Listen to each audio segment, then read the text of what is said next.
कितने भी महल बन जाएं, कितने भी आविष्कार हो जाए, आकाश वैसे के वैसे रहता है। आकाश ना बढ़ता है ना घटता है, ना आकाश बढ़ता ना घट रहा है, वैसे के वैसे ही। कुछ समय बाद तो ऐसा भी स्थिति आ जाएगी, 50-50 मंजिल बनने लगेंगे। अभी बन रहे हैं वर्तमान में, सर खेतान जी सूरत में तो देखते होंगे बिल्डिंग है वहाँ पर, तो 50 मंजिल बन रहे हैं। लोग भी आकाश को घेर रहे हैं, लेकिन आकाश में कितने चीज़ आती हैं, विलीन हो जाती है, पता नहीं चलता। लेकिन फिर भी कोई बिल्डिंग बन जाए तो कुछ तो आकाश घिरा, कुछ तो घिरा। जिस स्थान पर हम लोग बैठे हैं वहाँ तो आकाश घिर गया। आगे विज्ञान तो यहाँ तक पहुँच रहा है कि अंदर भी बिल्डिंगें बनेंगी। जितनी ऊंची बिल्डिंग ऊपर उतनी नीचे, मेट्रो इत्यादि चल ही रहे हैं, अंदर मार्केट बन गए हैं। क्यों? आकाश कम पड़ रहा है, कि उसकी भी सीमा है, अपने बिल्डिंग को बढ़ाने की सीमा है, उसको आगे नहीं बढ़ाया जा सकता। लेकिन आकाश वैसे ही का वैसे ही, न घटा न बढ़ा। जिस तरह पूर्ण से पूर्ण निकल जाता है, पूर्ण न बढ़ता न घटता है। इसका और करीब चलें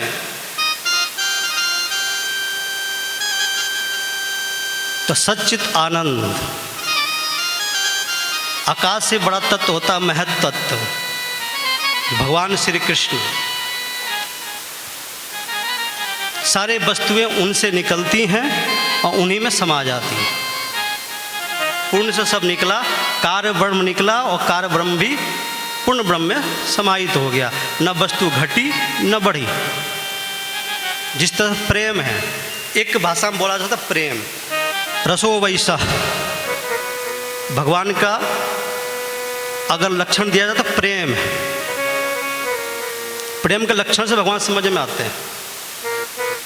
अगर आपका प्रेम किसी को प्रेम देने से घटना महसूस लग रहा है कि प्रेम मेरा घट रहा है, तो सॉरी, आप प्रेम नहीं कर रहे हैं। अगर आपको किसी को प्रेम देने से आपको महसूस हो मेरा प्रेम घट गया, तो प्रेम नहीं है, कुछ और हो सकता है, लेकिन प्रेम नहीं हो सकता। तो प्रेम को समझने के लिए वही सूत्र भागवत प्रथम श्लोक बोल रहा है, सच्चिदानंद रूपाय। तो प्रेम को समझना है। और यही सूत्र है जो 7 दिन आपको इस प्रेम की भाषा को, जो 18,000 श्लोकों में व्यक्त है, राधा रानी के उद्गार है, गोपियों की उद्गार है, इसी प्रेम भाषा से समझेंगे। प्रेम से भगवान प्रकट होते हैं, तो उसी में समाया हुआ है। प्रेम में ही सब समाये हुए हैं। प्रेम से कोई वस्तु अलग नहीं है। प्रेम मतलब खिंचाव, एक दूसरे वस्तु जुड़ी हुई है। प्रेम कृष्यति आकृष्यति इति कृष्ण, जो कर्षण करे, खींच ले, वह प्रेम।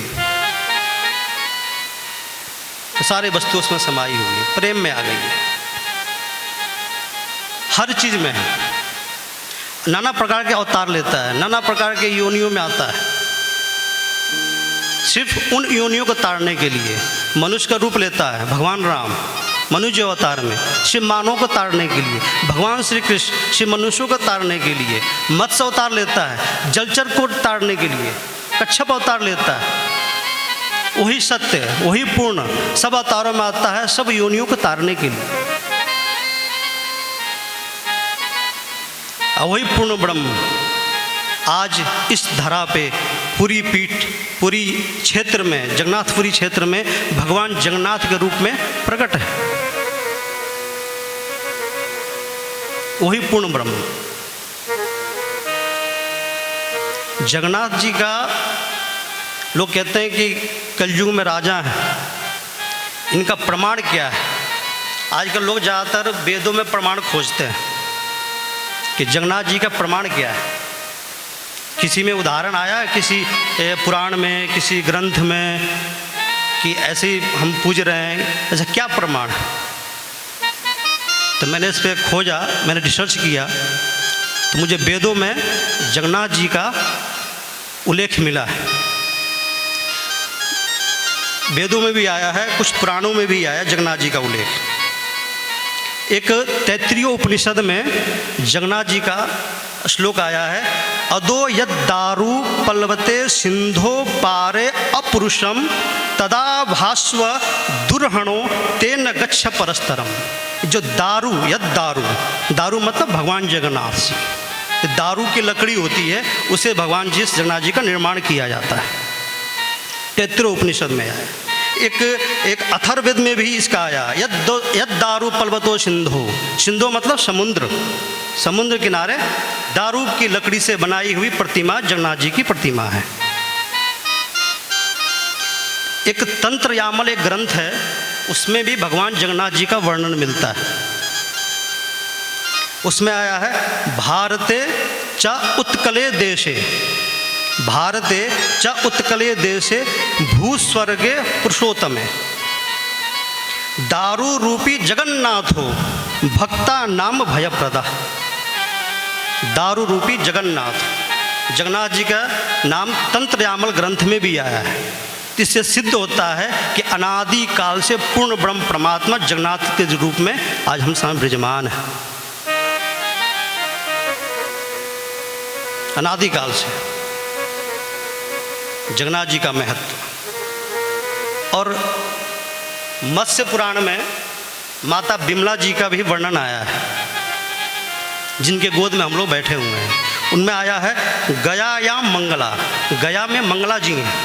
गया आप जाएंगे तो वहाँ मंगला पीठ है, मंगला जी का स्थान है, मंगला देवी का। तो गया या मंगला नाम बिमला पुरुषोत्तम है। ये पुरुषोत्तम क्षेत्र है जिसमें बिमला देवी का नाम आया है। तो माता बिमला की गोद में हम लोग बैठे हैं और भगवान जगन्नाथ जी के हम लोग चरणों में बैठे हैं। भगवान जगन्नाथ जी की अति कृपा है कि हम सब लोग आपको बुला करके यहाँ पे अपनी ही कथा सुन रहे हैं। करने वाले वही हैं, सुनने वाले वही हैं। जस्ट लाइक स्पीकर, बोलने वाले वही हैं, हम लोग कुछ नहीं बोलते हैं। तो बिमला जी देवी का स्थान आया, तो वो हर रूप में होता है, हर देश में है, हर उसमें आपको समाया हुआ है।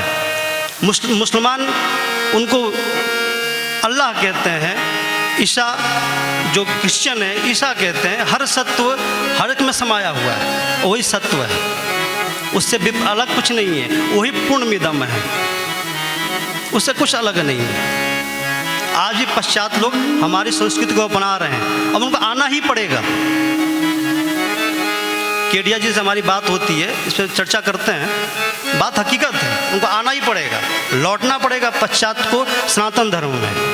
आज देखते होंगे विदेशी लोग हरे कृष्ण कर करके ध्वनि करते हैं, कीर्तन करते हैं, इस्कॉन की स्थापना हुई, उनको शांति नहीं है,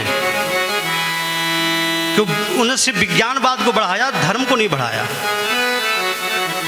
सबसे ज़्यादा डिप्रेशन के लोग अमेरिका में मिलते हैं, सबसे ज़्यादा डिप्रेशन वाले लोग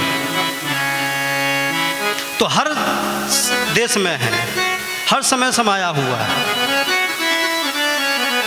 कहते भी हैं, हर देश में तू, हर भेष में तू, तेरा नाम अनेक तू एक ही है। हर देश में तू, हर भेष में तू, तेरा नाम अनेक तू एक ही है।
अनेक तुम्हें कही है। हर देश में तू, हर वेश में तू, तेरे नाम अनेक तू एक ही है।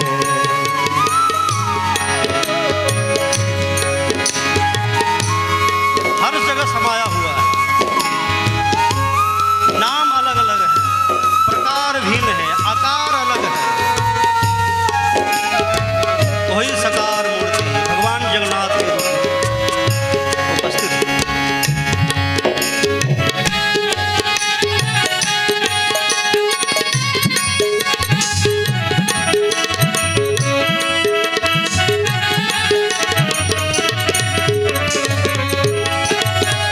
सागर से उठा बादल बनकर, सागर से उठा बादल बनकर, बादल से गिरा वर्षा बनकर। सागर से उठा बादल बनकर, बादल से गिरा वर्षा बनकर। सागर से उठा बादल बनकर, बादल से गिरा वर्षा